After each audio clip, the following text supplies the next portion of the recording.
What's going on, everybody? Paul here, coming at you with your Crypto Coffee update, where we start the day by discussing news and upcoming events, all in the wide and seemingly ever-growing world of the cryptoverse, all while enjoying our fresh cup of coffee. Although, I gotta say, I'm a little late today, a good amount late today. I had some things come up, so we're getting a bit of a late start, and being that it's getting towards the evening, I've been working hard outside, I decided to crack a beer. So, in a very special, simultaneous sip, join me now with a cold one. Man, that is a good reward after a hard day's work. Okay, let's go ahead and get into the news bite. Now, normally you know I like to pick a single piece of news that I find both relevant and impactful that will have longer-term implications in crypto. However, nothing exactly popped out at me this time, so what I did is I picked 3 important articles that I think have long-reaching implications but aren't quite the blockbuster articles I normally bring to you guys. So, let's go ahead and check out our first piece of the day, coming out of Mojo Crypto, written by one Joe Morel, a fantastic article titled "Streamers Can Now Accept Crypto Donations," and that is pretty big news. If you don't know what streaming is, basically it's like a live recording and broadcast of what you're doing at the moment. Most people seem to stream video games, but you can stream pretty much anything, whether it's cooking or just walking around town or hanging out.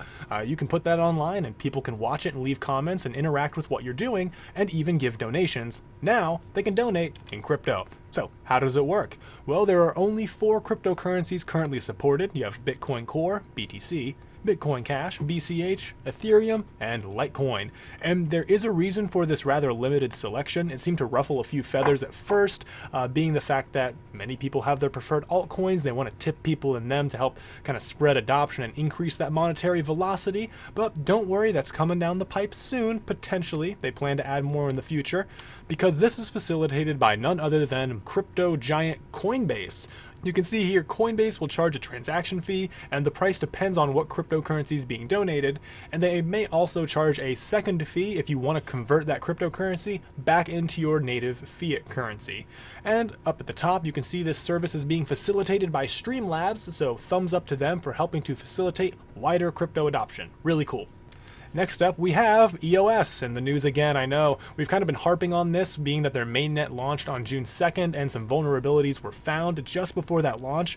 Well, it looks like someone had a very nice payday because 12 more critical vulnerabilities have been found just 3 days after the EOS main launch.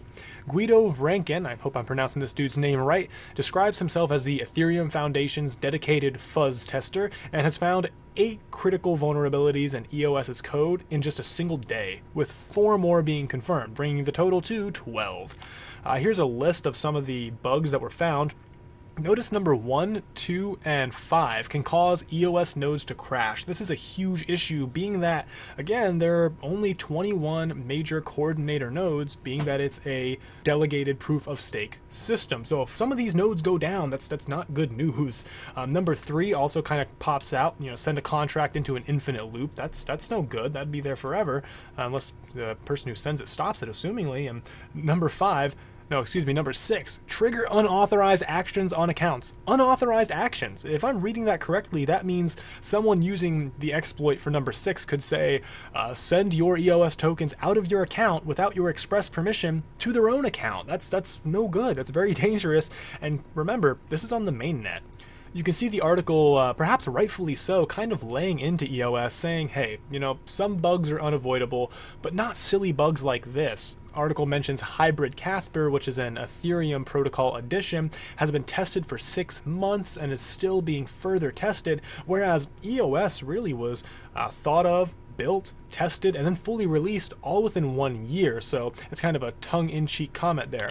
And speaking of tongue-in-cheek, it seemed that EOS actually offered Guido Vranken a job, which he assumingly denied, because, hey, if you're making $10K per bounty, you find 12 bugs, you just made a sleek $120,000 payday. So this, the source you see in the word offered links to Reddit, but you can find all this linked below in the description. You can get the full story yourself down there.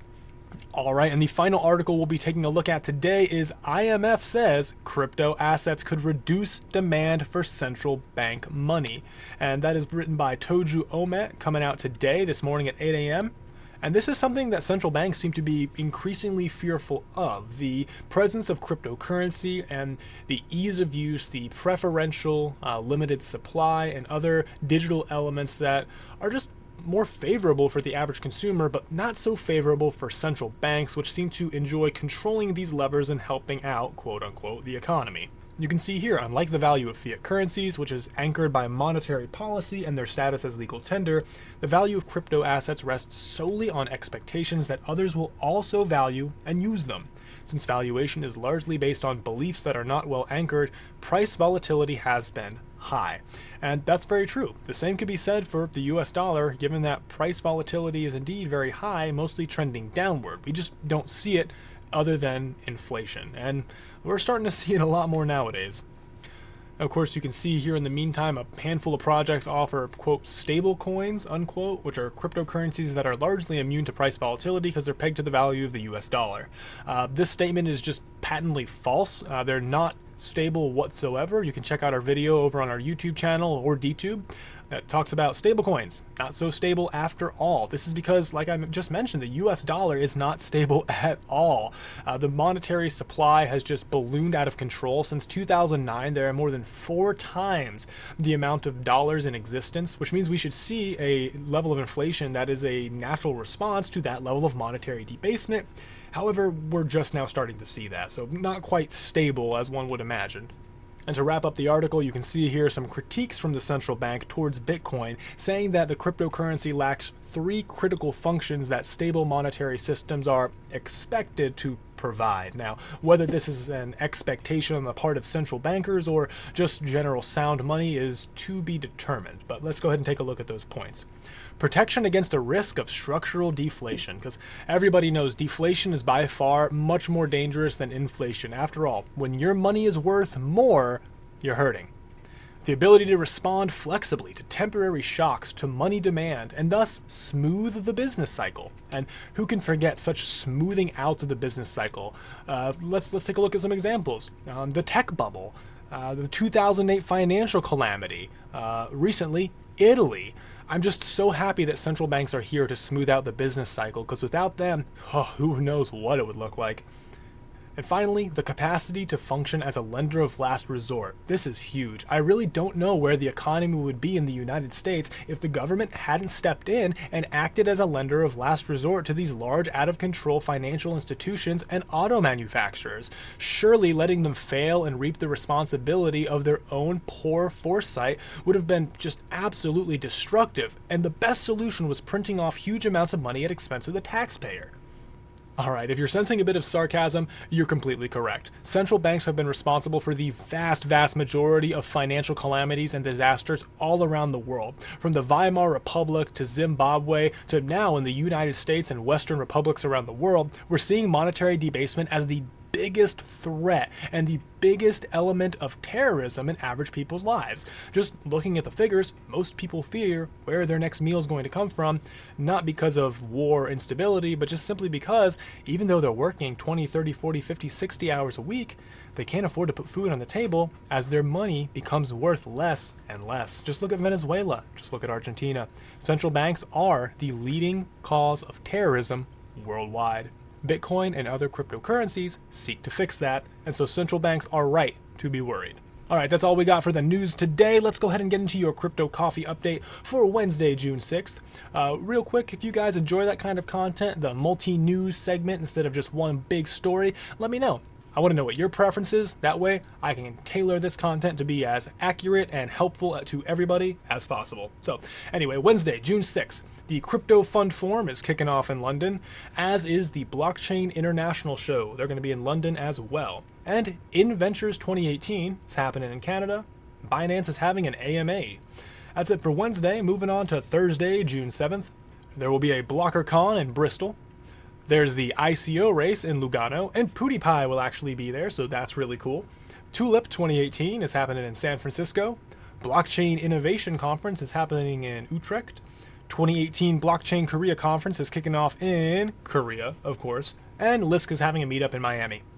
That's it for Thursday, June 7th, and for this Crypto Coffee update. Thank you so much for listening. Truly, your support means the world to us. As you may or may not know, we are under attack from various trolls of various sizes for various reasons, and your support really is the game changer. So, if you don't mind, drop a like and leave a comment down below, and share this with anyone who you think can find value out of it. Simply posting it is very much appreciated, but if someone can get some value, if it helps them to learn of a conference in their area, or even just, hey, I didn't know about that piece of news, boom, you just help to expand the crypto sphere and to help make crypto the best it could possibly be. So you're doing your part. Heck yeah. Check out the links below in the description for everything we talked about today, as well as the B-list tokens. They're not bad tokens. There's just far too much to talk about in respect to time. And by the way, B-list actually stands for big ol' list. I didn't know if you knew that. They based it off of me, not the other way around. So just a piece of history and information for you.